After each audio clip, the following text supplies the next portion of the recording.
Just about every joystick on the market features a dual stage trigger. This is where a half pull activates the first stage and a full pull activates a second stage. In games like DCS or other flight sims, this functionality is used for actions that allow you to stage them consecutively. For instance, the first stage might get your barrels spinning and the second stage activates the firing. The problem is this: there's not a lot of functions that allow this kind of layering, especially in Star Citizen. The most common thing I've seen people do is set their laser or energy weapons to the first stage and the second stage to be the ballistic weapons. But this is basically putting lipstick on a pig, because the first stage remains activated while the second stage is depressed. You can make it so that the second stage deactivates the first stage, but then you lose the ability to use them simultaneously. So you either have the energy weapon still firing while your ballistics are going, which prevents the capacitors from recharging, or you lose the ability to hit your max DPS by forcing one stage to deactivate the other.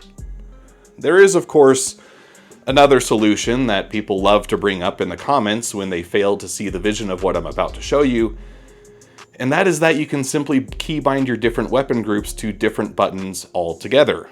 I mean, heck, I have two joysticks.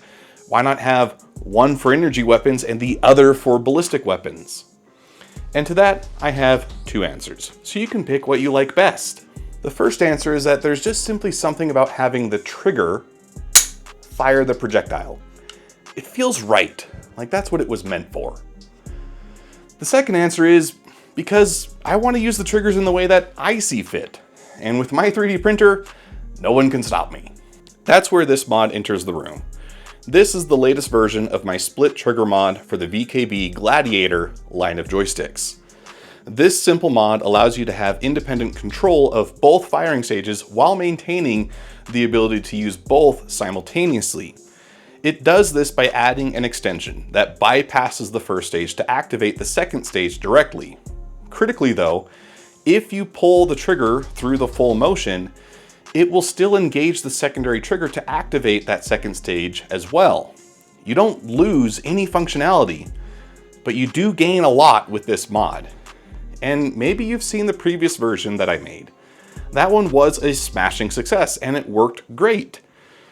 The obvious question that rises then is, why is this one any different? This newest version is a complete redesign of the concept, and it works in a similar but distinct method. The previous version used an additional spring that the user needed to source themselves. This spring sat between the two stages and existed to tether their movement so that each trigger moved as a unit. This singular function had a lot of knock-on effects. Since the secondary trigger was held forward against the primary trigger with an extra spring, that meant that pulling the secondary trigger would result in a subtle movement by the primary trigger. If the primary trigger moved too much, you would get a premature activation of the primary trigger. To fix this, I increased the spring tension in the torsion spring by adjusting the rest angle. Cranking this tension up meant that the premature activations went away, but it came at the cost of dramatically higher trigger force requirements. This could actually get a bit fatiguing after long play sessions. Another side effect of the coupled trigger movement was that with so many moving parts, it could be difficult to distinguish the tactile feedback between the stages. Less than a millimeter of finger movement could result in activation of that second stage, when only the first stage was intended. It also just felt mushy. There were ways to get around this by adjusting the spring length of the extra spring, changing the ramp angle, and other such things, but it made the V2 tough to get right overall. With V3, I realized that it didn't really matter if the triggers moved as a unit so long as the simultaneous activation was still possible. So instead of an extra spring, the secondary trigger is held in place simply by the front of the joystick casing and the secondary trigger button. They're constantly in contact, so the secondary trigger just doesn't move until you pull it. This also means that you no longer have to source a spring. Aside from the 3D printed parts, you just reuse what came with the joystick. No tuning required. Decoupling the movement of the two triggers immediately takes care of all the mushy feeling from the previous version. The primary trigger doesn't act on the secondary until it's actually ready to be used. And that means it moves freely through the primary activation without any additional tension, movement, or friction. At the end of its stroke, a little foot makes contact with the secondary trigger and forces it into the button. Much simpler than the previous version, much more reliable, less force required, and significantly improved tactile response. And again, no tuning required. Another major addition is the new forward trigger. This moves in both directions, and a separate function can be assigned to either. By default, there's a significant amount of pre-travel in one direction. And my mod eliminates this pre-travel and rests the trigger arms on both buttons simultaneously. This does three things. One, it simplifies the mechanism by eliminating a need for the torsion spring that provided the pre-travel. Two, it gives me a lot more control over the ergonomics, placement, and movement of the trigger. And three, with no pre-travel, the activation of either button is lightning fast, with less than a 2-degree swing required for both. Finally, this time around, I placed more emphasis on customization. I'm releasing version 3 with a total of 4 different trigger styles that can all be mixed and matched. Personally, I really like the combination of the primary channel trigger and a stippled secondary trigger. It makes the secondary trigger extra grippy so that minimal force or movement is required by my finger. I think it helps distinguish the controls as being different functions. There are also 3 different versions of the forward trigger being released, with the main difference being the space it gives your index finger. The higher angle triggers give the most space, but will also require you to reach farther to activate it. I wear a size medium glove, and the 0-degree trigger works fine for me. But if you have big sausage fingers, you might want to give yourself more space. Installation is much simpler this time around. No extra springs are needed, so you don't need to harvest any ballpoint pens. Instead, all you need to do is remove the screws holding the shell together. To remove the forward trigger, you'll need to remove this screw and unplug the button. Then you can slide the paddle off the axis. Remove the existing trigger pieces, and if you're still running the lame default trigger, it will just be a red piece here with a compression spring and a torsion spring. Now you need to assemble your part sandwich as shown. Be sure the long end of the torsion spring is toward the front of the assembly.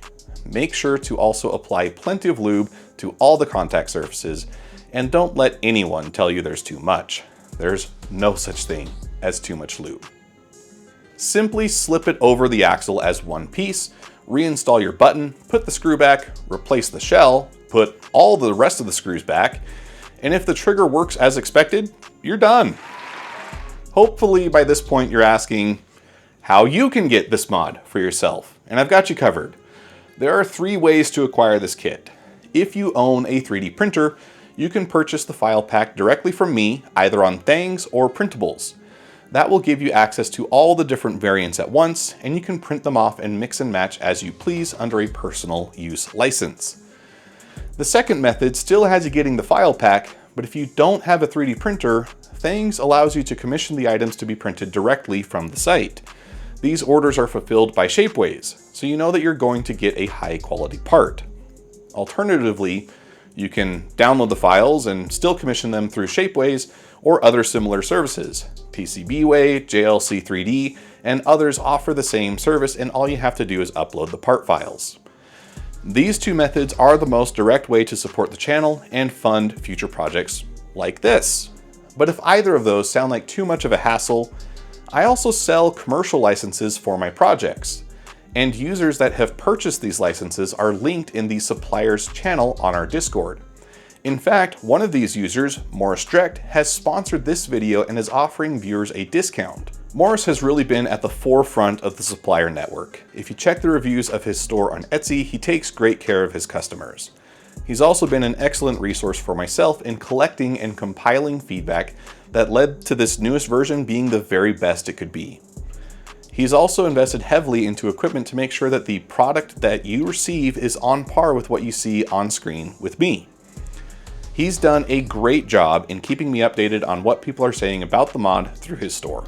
So I have no qualms about recommending him as a way to get your hands on something I've put a significant amount of time into. If you're interested in joining my supplier network, it's as easy as buying the license on Thangs, sending me your info on Discord, and you'll be added right in. With all that said, I hope you enjoy this newest addition to the VKB Gladiator. I know there's a lot of you that want to see the same thing for the Virpil sticks. Rest assured, it's coming. I have some Constellations on back order, as well as some Aeromaxes. As soon as they get here, we'll be working on bringing all the lessons learned with V3 to the Virpil series of sticks. If you want to see regular updates on how these mods are progressing, I stream every Friday at 8 p.m. MST. Feel free to stop in, ask questions, and hang out. We learn how to use CAD, play games, and a lot of the development for this mod was done live on stream. To make sure you don't miss anything else, subscribe to the channel so that you stay up to date with all the latest content. Additionally, channel members get a special mention in each and every bit of content I release. Thank you, John Best and The Prime, for your financial contributions. Your support directly helps the channel grow and tackle bigger projects down the road. Ladies and gentlemen, I'll stop blabbering. This is Odd Job Entertainment, signing off.